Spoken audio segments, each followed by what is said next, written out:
त्याने देशाची वाट लावल्या।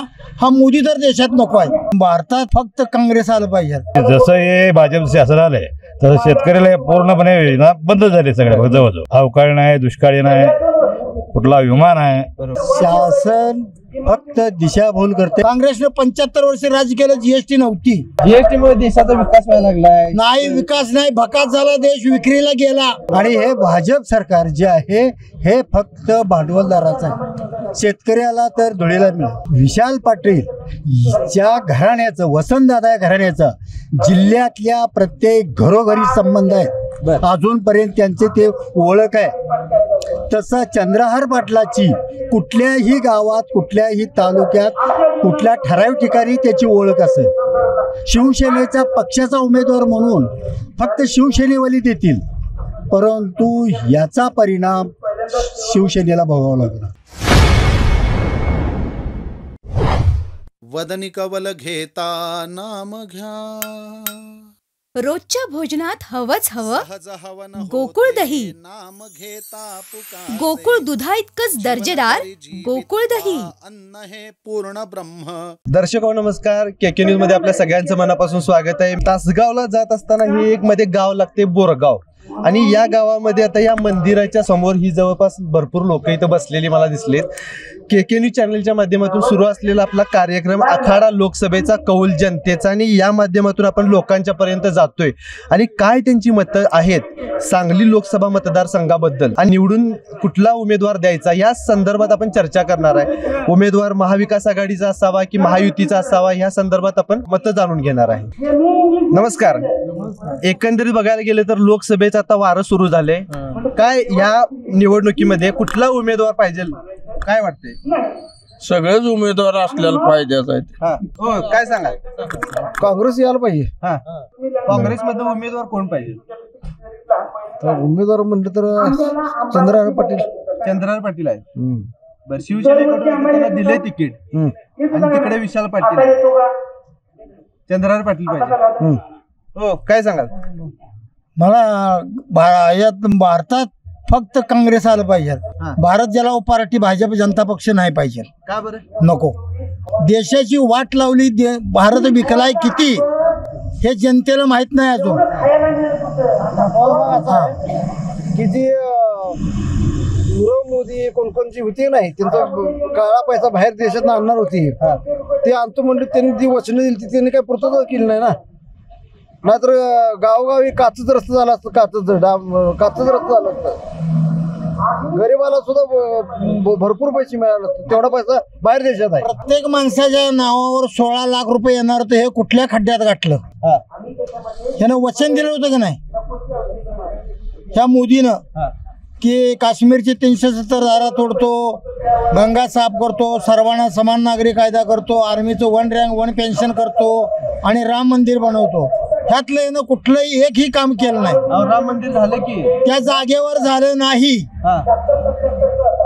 आम्ही मस्जिद पाडायला होतो, मी एक्स-सर्व्हिसमॅन आहे, हा, पण त्या जागेवर राम मंदिर झालं नाही, मस्जिदीच्या जागेवर झालं नाही। 370 हटवलं की 370 हटवलंय, पण अजून आर्मी का तिथं हटली नाही। एवढी आर्मी का ठेवली आहे तिथं? दररोज मरायला लागलेच की अजून। मग त्यानं देशाचं वाटोळ केलंय। हा, भरपूर कामं झाली नाही, त्यानं जर्सी गाया खायनं त्या गहू तांदूळ द्यायला गॅस 400 रुपयानं करतो म्हणलं राजस्थानमध्ये, आता 1200 रुपयावरनं 900 रुपयावर गॅस आलाय। मग याला काय करायचं ठेवून? त्यानं देशाची वाट लावल्या। हा मोदी तर देशात नको आहे। जीएसटी कशाला लावायची? विहीर बोरला पण जीएसटी। मग काँग्रेसने 75 वर्ष राज्य केलं, जीएसटी नव्हती। जीएसटी मुळे देशाचा विकास व्हायला लागलाय। नाही विकास नाही, भकास झाला, देश विक्रीला गेला। हे ईव्हीएम कार परवाच कलेक्टरने सांगितलं, मध्य प्रदेशमध्ये हत्तीवर त्यानं बटन दाबलं आणि पर्चा आला मशीन मधनं कमळाच्या। मग ही ईव्हीएम मशीन कशाला पाहिजे? सुप्रीम कोर्ट यानं ताब्यात घेतलेला आहे। भारत जलाव पार्टी, मोदी सरकार देशात नको आहे। नमस्कार, काय सांगाल? काय नाही, काँग्रेस आलेलं बरंच आहे, याबद्दल काय नाही। कोण इकडे आता काँग्रेसमध्ये विशाल पाटील का चंद्रहार पाटील पाहिजे? दोन्ही चालते, दोन्ही चांगले. कुठला पण चालतोय उमेदवार. साहेब नमस्कार. नाव कसं? किरण पाटील. किरण पाटील, इथं बोरगाव. बरं. काय सांगाल या निवडणुकीमध्ये काय होईल? निवडणुकीमध्ये आता सध्याचं वातावरण असं आहे, आता सध्या संमिश्र वातावरण आहे. उमेदवार फायनल ज्यावेळी होतील त्यावेळी चित्र स्पष्ट होईल. जर उमेदवारी विशाल पाटील काँग्रेसमधून जर फायनल झाली तर बऱ्यापैकी काटेही लढत होईल. बर. हा, काटेही लढत होईल. विशाल पाटील जर झाली तर. होय. आणि जर का चंद्रहार पाटलांना दिली तर नाही, एवढी टोकाची निवडणूक होणार नाही. नाही होणार. नाही होणार. बर. काय काका पाटलांनी 10 वर्ष तिकडे केलेत का काम? केलेत कामं, पण म्हणजे ह्याच्यावर केलीत कामं तशी नाही पण म्हणता येणार. हा. हो, काय सांगाल? हॅलो, वसंतराव पाटील बोलतोय. हा. की सध्या इथली परिस्थिती कशी आहे, हा. ह्या मतदारसंघात 2-3 विधानसभेचं मतदारसंघ येतात काँग्रेसचं, हा. आणि बाकीचं एक इकडे बाबरचं वगैरे एक आहे विधानसभा मतदार, म्हणजे ह्याचा भाजपचा, म्हणजे शिंदे गटाचा, शिवसेनेचा, म्हणजे काँग्रेस आणि इतर ह्या आघाडीच्या विरोधातला. पण 3 मतदारसंघ हे येत असल्यामुळं काँग्रेसचं, आणि इथं शिवसेनेची जिल्ह्यामध्ये एवढीशी ताकद नाही, भाजप एवढी सुद्धा ताकद शिवसेनेची नाही. होय, खरं उद्धव ठाकरे त्यामुळं- ठरवून गेलेत ना काय? नाही, अजून ते कोणाचं जरी ठरलं, समजा त्यांनी माघारी जरी घेतलं की प्रचलित होतं काँग्रेसच्या उमेदवाराला जेवढी मतं पडतील, मग ते कोणी असो, मग चंद्रहार पाटील जरी तर राहिला तर त्यांनाही मतं मिळणार युती झाली तर. आणि जर तिघट जर झाली, म्हणजे तिघही जर उभा राहील, चंद्रहार पाटील, भाजप आणि जर संजय काका आणि ते विशाल पाटील, तर विशाल पाटील मग लीड जाणार. विशाल पाटला जड जाणार. विशाल पाटलाला लीड मिळणार. काय वाटतं? तिहेरी जर का निवडणूक झाली तर काय होईल? तिहेरी निवडणूक झाली तर मतदान विभागणी होईल. भाजपचा टक्का काही घसरला असं वाटत नाही, त्यामुळे भाजपला फायदा होईल.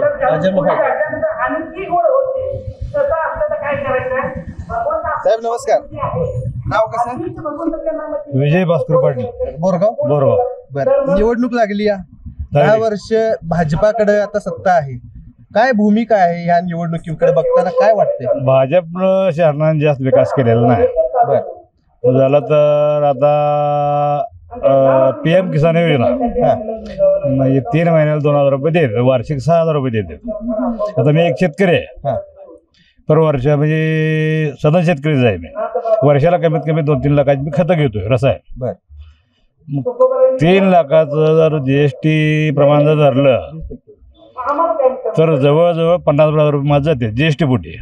आणि तुम्ही अनुदान देताय की ते मी एक खातेदार, मला फक्त त्यातलं 6000 रुपये मिळते. मग माझं सरकार किती खातं हे पैसे?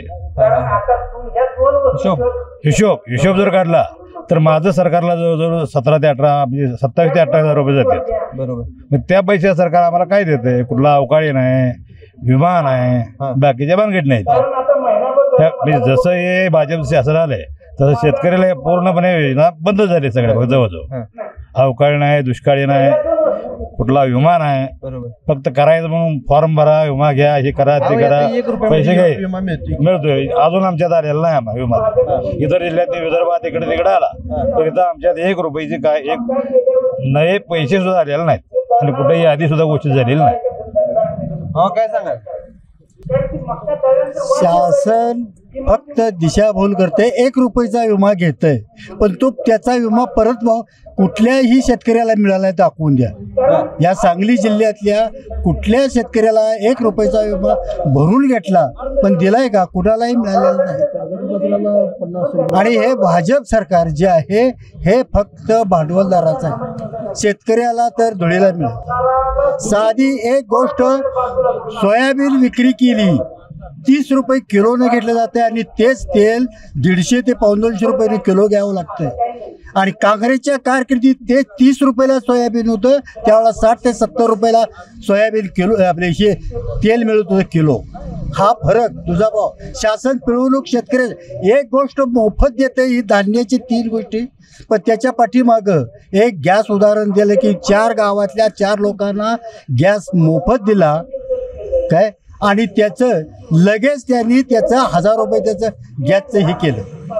म्हणजे इतका लगे बदली करून तो टॅक्स त्याच्यावर लादला, आणि तो कायमस्वरूपी बसला, कायमस्वरूपी बसवला त्याला. बर तुम्ही आता तसं बघायला गेलं तर वसंतदादांचं राजकारण बघितलेली माणसं, बरोबर, जवळून बघितलेली माणसं, ते राजकारण, ती राजकारणाची पद्धत आता विशाल पाटलांच्याकडे दिसते काय?